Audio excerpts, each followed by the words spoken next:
Oke, Assalamualaikum warahmatullahi wabarakatuh. First of all, I would like to express my sincere gratitude to the event organizer and the panel of judges for giving me this opportunity. Allow me to introduce myself. My name is Rizky Kasaputra, and I'm from Muhammadiyah University of Purworejo. On this occasion, I will present my research entitled Resilience in Resilience of Children in Conflict with the Law in Sexual Misconduct Cases with a Broken Home Background at LPKA Class 1 Kutoharjo. Let's start from the background from this research. Adolescents are the next generation of the nation. Adolescence is a transitional period from childhood to adulthood. During this time, adolescents experience various developments, both psychologically and physically. It is important for adolescents to navigate this period well to avoid falling into negative behaviors or juvenile delinquency. Juvenile delinquency refers to violation committed by adolescents that go against societal norms, values, social and cultural boundaries or laws. These delinquent acts tend to lead to criminal behavior. Criminality is an act that violates laws and regulation, and offenders can be subjected to legal sanction.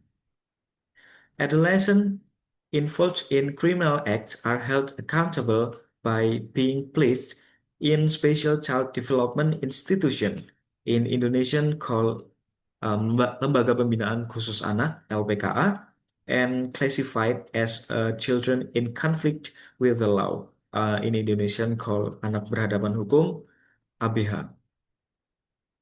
So, LPK Class 1 Kutarjo is the only special child development institution that provides rehabilitation for children in conflict with the law in Central Java region.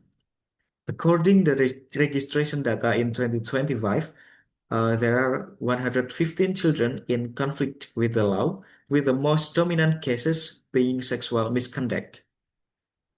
Um, this case also tend to have relatively long sentences. During the rehabilitation period, children in conflict with the law experience various psychological pressures and therefore require resilience. One factor that influences resilience is a harmonious family environment. However, in reality, many children in conflict with the law come from broken home families, making this interesting subject for research. Okay, and then next, research purpose. The purpose of this study is to examine the resilience of children in conflict with the law involved in sexual misconduct cases who have a history of broken home family background at the Special Child Development Institution, Class 1 Kutoarjo.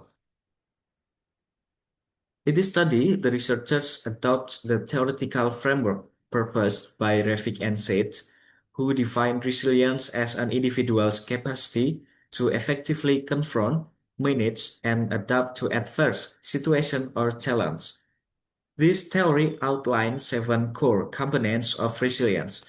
The first one is emotion regulation. The second is impulse control. The third is optimism. The fourth, causal analysis. The fifth is empathy. The sixth, self-efficacy. And the seventh is reaching out. This study employs a qualitative research design using a phenomenological approach. The phenomenological research approach aims to explore the understand and the psychological meaning derived from an individual experience of a particular phenomenon through in-depth investigation within the informant daily life context. The data collection was conducted through multiple methods, including observation, interviews, and documentation. These methods were chosen to obtain comprehensive and rich data relevant to the research focus. For the data analysis, The researchers utilized the interactive model developed by Miles and Huberman, which involves a continuous and dynamic process of data reduction, data display, and conclusion drawing or verification. To ensure the validity or reliability of the data, the researcher applied data resource triangulation techniques, cross-verifying information from different sources to strengthen the credibility of the findings. So this is the results that there are two factors influencing resilience. The first one is environment in LPK Kutarjo, and the second one is family support. And in the psychological pressure, informant experience feelings of sadness, anxiety, and longing for their family. Emotional regulation aspect. They manage emotion through preferred activities, social interaction, or sometimes choosing solitude. In impulse control aspect, informants restrain themselves from inappropriate action despite difficult circumstances. In the aspect optimism and confidence, they maintain a positive attitude and self-confidence in overcoming their past, supported by LPK activities and family encouragement. And the aspect of awareness and empathy, informants recognize the causes of their action and show empathy toward fellow ABH, especially those with harsher sentences.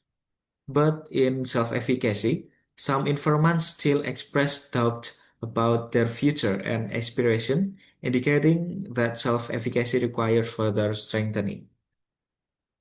So the conclusion is resilience is influenced by external factors. The first is environment of the Special Child Development Institution LPKA Kutoarjo, and the second is family support. The findings indicate that the informants are able to develop their resilience in several key aspects, including emotional regulation, impulse control, optimism, causal analysis, empathy, and reaching out to others.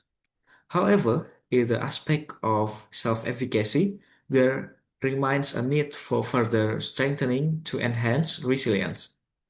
This is attributed to the informants lingering doubt regarding situations they have not yet directly faced, particularly concerning their aspiration and future prospect. Such uncertainty impact their sense of self-efficacy. Additionally, another factor that supports the resilience process is the sense of gratitude possessed by the informants, especially in the initial WN and MF. This gratitude positively influences their resilience, contributing to their ability to cope with challenge. Okay, I think that's enough from me. Thank you and wassalamualaikum warahmatullahi wabarakatuh.